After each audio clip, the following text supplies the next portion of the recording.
The Grandest Game by Jennifer Lynn Barnes. Chapter 35, Gigi. The Hearts just solved the whole damn puzzle. A pseudo-southern accent snuck its way into Knox's voice, which Gigi guessed was probably a warning sign that the nickname Grumpy Knickers was getting ready to prove itself a total understatement. She prepared herself for the shift to Grumpy Pantaloons. And all we have, Knox continued, narrowing his eyes at Gigi, is that knife, which I very generously showed to you, Gigi pointed out. And side note, you should not be at all nervous about me holding it with the pointy end aimed vaguely in your overtly negative direction. We also have the sheath. Brady turned it over in his hands. He'd asked to see it. Gigi had given it to him, as much to annoy Knox as because something about trusting Brady felt right, no matter what Gigi's mental savannah had to say about it. Brady ran his thumb over the surface of the sheath. 13. The number of notches carved into the leather, Gigi said, holding out her hand. Brady passed the sheath to her without a moment's hesitation or a word of complaint. See? Gigi told Savannah in her mind. So trustworthy, Knox said under his breath. He swiveled his head back toward Gigi. Do you want to know what the real difference between Brady and me is, short stuff? Short stuff? Gigi repeated. Really? You need a serious nickname tutorial. The difference, Brady told Knox, his voice quiet and low, is that I loved her. Kala. Every instinct Gigi had said this was going to get very ugly very fast. Dimes! Gigi opted for the first distraction that came to mind. 3 dimes. What do you think they mean?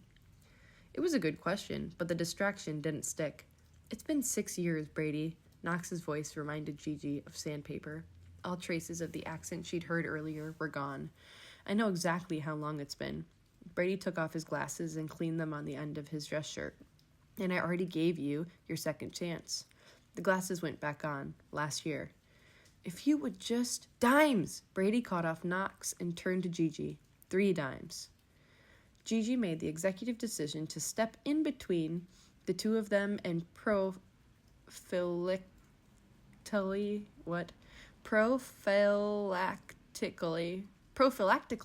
wow. Try for another distraction. What makes you happy? What?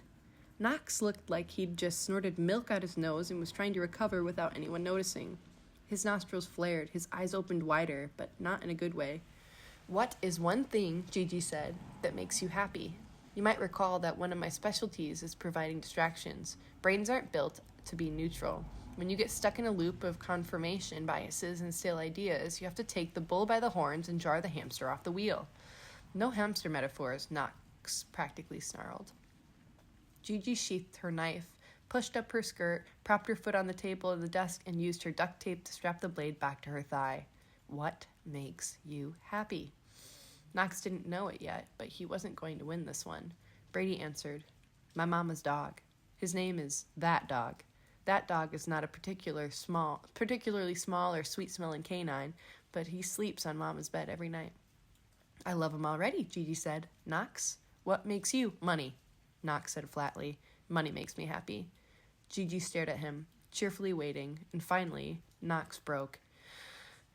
Fried chicken, he grumped. Okay, drumsticks.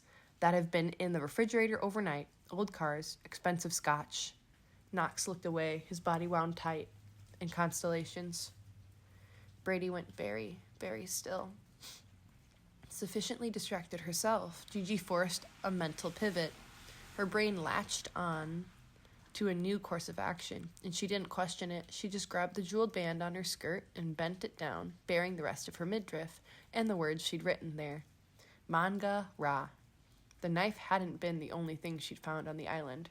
Brady immediately crouched, his eyes level with her stomach. He studied her exposed skin from behind his thick-rimmed glasses, and Gigi thought suddenly of the way that Jameson Hawthorne had looked at Avery Grams, about the fact that no one had ever looked at her like that, or with the kind of naked, raw fascination on Brady's face now. Manga. Brady brought his hand to hover over Gigi's stomach. Ra. Egyptian god of the sun, Gigi said. And if she had to remind herself to breathe a little, that was totally normal and probably, hopefully, maybe not that conspicuous. Knox? Brady brought his hand to actually touch Gigi's skin, lightly tracing the word, Ra. Do you see it? Warmth spread over Gigi's skin, radiating from every point of contact. She's 18, Gigi snapped. I'm 25. I don't see a damn thing. The letters. Brady's touch was gentle. Sure, rearrange them. So nerdy, Gigi thought. Such jaw. And he sounds so... She cut her imagination off before it could generate a vivid depiction of what it might be like to touch Brady's stomach the way he was touching hers. The letters, Brady had said. Rearrange them. Gigi's brain exploded. In a good way. It's an anagram, she breathed, for... Gigi sorted through the possibilities and warp speed. Anagram. Manga Ra is an anagram for the word anagram. A little meta for my taste, but totally useful. Brady dropped his hand to the side, her body buzzing for more than one reason. Gigi bounded toward her collection of objects. Anagrams. We're looking for anagrams. Anagrams. And the dimes and the quarters were both coins. And just like that, Gigi Grayson, bearer of hints and solver of puzzles, saw the answers, all three of them, all at once. And just like that, she could fly. End of chapter 35.